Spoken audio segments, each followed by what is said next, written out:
नमस्कार। आकाशवाणी जयपुर अजमेर से प्रस्तुत हैं प्रादेशिक समाचार।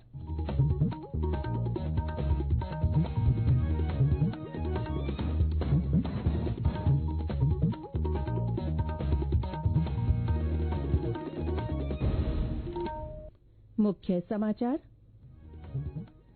16वीं विधानसभा के अध्यक्ष का आज होगा चुनाव। वरिष्ठ भाजपा नेता वासुदेव देवनानी का चुना जाना लगभग तय।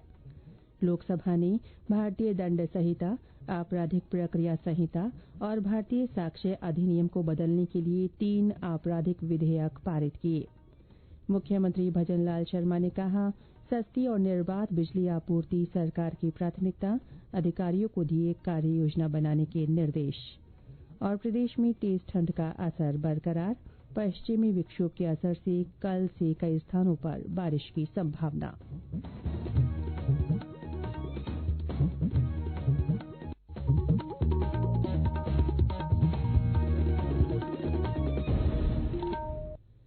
समाचारों के साथ मैं रितिका गुप्ता। और अब समाचार विस्तार से।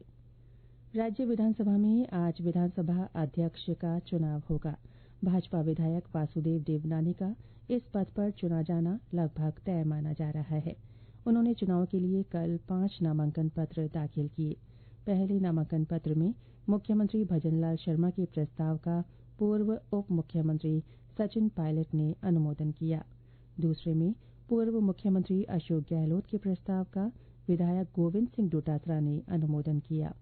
तीसरे नामांकन पत्र में पूर्व मुख्यमंत्री वसुंधरा राजे के प्रस्ताव का विधायक राजकुमार रोत ने अनुमोदन किया। बाकी 2 नामांकन उप मुख्यमंत्री दिया कुमारी और विधायक हनुमान बेनीवाल द्वारा प्रस्तावित किए गए। इस बीच 16वीं विधानसभा के पहले सत्र का आज दूसरा और अंतिम दिन है। कल से शुरू हुए इस संक्षिप्त सत्र के पहले दिन 190 नवनिर्वाचित विधायकों को प्रोटेम स्पीकर कालीचरण सराफ ने शपथ दिलाई। इस दौरान 22 विधायकों ने संस्कृत में और शेष ने हिंदी भाषा में शपथ ग्रहण की। शपथ लेने से वंचित रहे विधायकों को आज शपथ दिलाई जाएगी। लोकसभा ने भारतीय न्याय संहिता 2023, भारतीय नागरिक सुरक्षा संहिता 2023 और भारतीय साक्ष्य द्वितीय विधेयक 2023 पारित कर दिया है। भारतीय न्याय द्वितीय संहिता 2023 आपराधिक अपराध पर प्रमुख कानून है। ये भारतीय दंड संहिता आईपीसी 1860 का स्थान लेगा। भारतीय नागरिक सुरक्षा संहिता आपराधिक प्रक्रिया संहिता 1973 की जगह लेगा। भारतीय साक्ष्य द्वितीय विधेयक 2023 भारतीय साक्ष्य अधिनियम 1872 की जगह पर लाया गया है।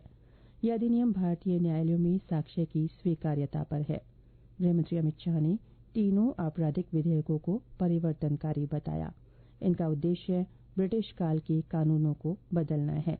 उन्होंने कहा कि नया कानून मौजूदा आपराधिक न्याय प्रणाली में बड़ा बदलाव लाएगा। ऐतिहासिक सदन में करीब 150 साल पुराने 3 कानून जो हमारी क्रिमिनल जस्टिस सिस्टम आपराधिक न्याय प्रणाली को गवर्न करते हैं, वो तीनों कानूनों में पहली बार मोदी जी के नेतृत्व में भारतीयता, भारतीय संविधान और भारत की जनता का चिंता करने वाले बहुत आमूलचूल परिवर्तन लेकर मैं आया हूं। प्रदेश में चलाई जा रही विकसित भारत संकल्प यात्रा में आमजन उत्साह के साथ केंद्र की फ्लैगशिप योजनाओं की जानकारी हासिल कर रहे हैं और लाभ ले रहे हैं। यात्रा में कल भी कई स्थानों पर प्रचार वाहन पहुंचे और शिविर लगाए गए। सवाई माधोपुर में आयोजित शिविरों में ड्रोन के माध्यम से फसलों पर स्प्रे करने के प्रदर्शन को देखकर किसान उत्साहित नजर आए। जोधपुर में नगर निगम दक्षिण की ओर से कल 2 कैंप लगाए गए। वहां 1,500 से अधिक लोगों ने विभिन्न योजनाओं के लिए पंजीयन कराया। चूरू में आयोजित कार्यक्रम में विद्यार्थियों ने रैली निकालकर जागरूकता का संदेश दिया। बारां में भी यात्रा को लेकर आमजन का उत्साह देखते ही बन रहा है। वहां बड़ी संख्या में सहरिया जनजाति की महिलाएं भी केंद्र की योजनाओं के संबंध में जानकारी लेती दिखाई दे रही हैं। ये समाचार आकाशवाणी जयपुर अजमेर से प्रसारित किए जा रहे हैं। मुख्यमंत्री भजनलाल शर्मा ने आमजन को सस्ती और निर्बाध बिजली आपूर्ति को सरकार की प्राथमिकता बताते हुए अधिकारियों को इसके लिए कार्य योजना बनाने को कहा है। कल ऊर्जा विभाग की समीक्षा बैठक को संबोधित करते हुए उन्होंने कहा कि राज्य में अक्षय ऊर्जा के क्षेत्र में अपार संभावनाएं हैं। इनका भी विस्तृत अध्ययन कर योजना बनाए जाने की जरूरत है। श्री शर्मा ने आमजन को बिजली बचाने के बारे में जागरूक करने के लिए अभियान चलाए जाने को भी कहा। मुख्यमंत्री ने राज्य की आवश्यकता के अनुसार छत्तीसगढ़ सरकार और कोल इंडिया से समन्वय स्थापित कर कोयला आपूर्ति के लिए अधिकारियों को निर्देश दिए। मुख्यमंत्री भजनलाल शर्मा ने कल शाम पूर्व मुख्यमंत्री अशोक गहलोत से मुलाकात की। दोनों नेताओं के बीच ये शिष्टाचार भेंट थी। केंद्र की ओर से देश भर के 100 उच्च शिक्षण संस्थानों में 5G टेस्टिंग लैब खोली जा रही है। इनमें जोधपुर IIT और MBM विश्वविद्यालय भी शामिल है। हमारे जोधपुर संवाददाता ने बताया कि इन प्रयोगशालाओं से 5G लैब उपकरणों और शोध को बढ़ावा मिलेगा। 5G टेस्टिंग लैब के माध्यम से छात्र छात्राएं शिक्षा, कृषि, स्वास्थ्य, बिजली, शहरी प्रबंधन, खनन, रसद, संसाधन प्रबंधन, पर्यटन, खेल, सुरक्षा, ई-गवर्नेंस सहित सामाजिक आर्थिक क्षेत्रों में 5G टेक्नोलॉजी के एप्लीकेशन विकसित कर सकेंगे ताकि 5G डाटा का उपयोग आम आदमी की जिंदगी को और अधिक बेहतर बनाने के लिए किया जा सके। वर्तमान में देश में 5G तकनीक तो आ गई है, लेकिन इस तकनीक में अभी और काफी शोध करना बाकी है। 5G टेस्टिंग लैब स्थापित करने के लिए 80% राशि केंद्र सरकार देगी। 20% राशि का भुगतान संबंधित संस्थान को करना होगा। अगले 4 साल तक लैब का ऑपरेटिंग खर्च का 100% वहन केंद्र सरकार करेगी। रामेश्वर बेड़ा, आकाशवाणी समाचार, जोधपुर। सरकार ने राष्ट्रीय खेल पुरस्कारों की घोषणा कर दी है। सात्विक साईराज और चिराग शेट्टी को बैडमिंटन में श्रेष्ठ प्रदर्शन के लिए सर्वोच्च खेल पुरस्कार मेजर ध्यानचंद खेल रत्न से सम्मानित किया जाएगा। 26 खिलाड़ियों को अर्जुन पुरस्कार, वहीं 5 को द्रोणाचार्य और 3 को लाइफ टाइम की श्रेणी के पुरस्कार से सम्मानित किया जाएगा। राजस्थान की महिला घुड़सवार दिव्यकृति सिंह को अर्जुन पुरस्कार और महावीर सैनी को द्रोणाचार्य पुरस्कार के लिए चुना गया है। इन खिलाड़ियों को राष्ट्रपति द्रौपदी मुर्मू अगले महीने होने वाले कार्यक्रम में खेल पुरस्कार प्रदान करेंगी। राज्य के अधिकांश स्थानों पर तेज सर्दी का असर बना हुआ है। मौसम विभाग के अनुसार पश्चिमी विक्षोभ के प्रभाव से एक कमजोर तंत्र बनने की संभावना है, जिससे जोधपुर और बीकानेर संभाग के साथ शेखावटी क्षेत्र में कल से कहीं कहीं हल्की बारिश हो सकती है। मौसम केंद्र जयपुर के निदेशक राधेश्याम शर्मा ने बताया कि दिन के तापमान में गिरावट की संभावना है, लेकिन न्यूनतम तापमान में बढ़ोतरी हो सकती है। कमजोर पश्चिमी विक्षोभ के प्रभाव से राज्य के ज्यादातर इलाकों में बादल छाए रहेंगे।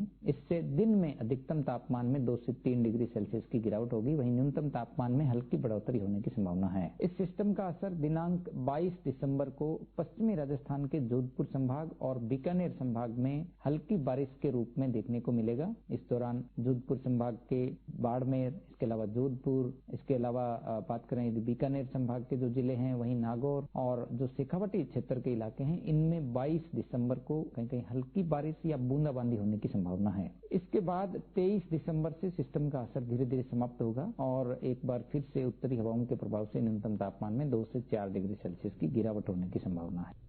हमारे भरतपुर संवाददाता ने बताया कि वहां पड़ रही तेज सर्दी से जनजीवन पर व्यापक असर पड़ रहा है।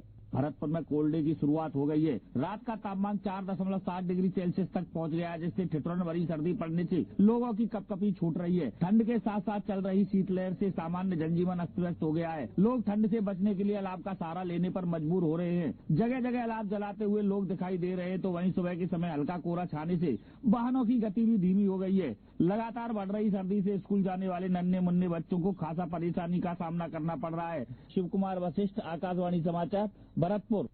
इस बीच माउंट आबू में न्यूनतम तापमान आज 2 डिग्री सेल्सियस दर्ज किया गया। और अंत में मुख्य समाचार एक बार फिर। 16वीं विधानसभा के अध्यक्ष का आज चुनाव होगा। वरिष्ठ भाजपा नेता वासुदेव देवनानी का चुना जाना लगभग तय है। लोकसभा ने भारतीय दंड संहिता, आपराधिक प्रक्रिया संहिता और भारतीय साक्ष्य अधिनियम को बदलने के लिए 3 आपराधिक विधेयक पारित कर दिए हैं। मुख्यमंत्री भजनलाल शर्मा ने कहा है कि सस्ती और निर्बाध बिजली आपूर्ति सरकार की प्राथमिकता है। उन्होंने अधिकारियों को कार्य योजना बनाने के निर्देश दिए हैं। और प्रदेश में तेज ठंड का असर बरकरार है। पश्चिमी विक्षोभ के असर से कल से कई स्थानों पर बारिश की संभावना है। इसके साथ ही प्रादेशिक समाचार बुलेटिन समाप्त हुआ। नमस्कार।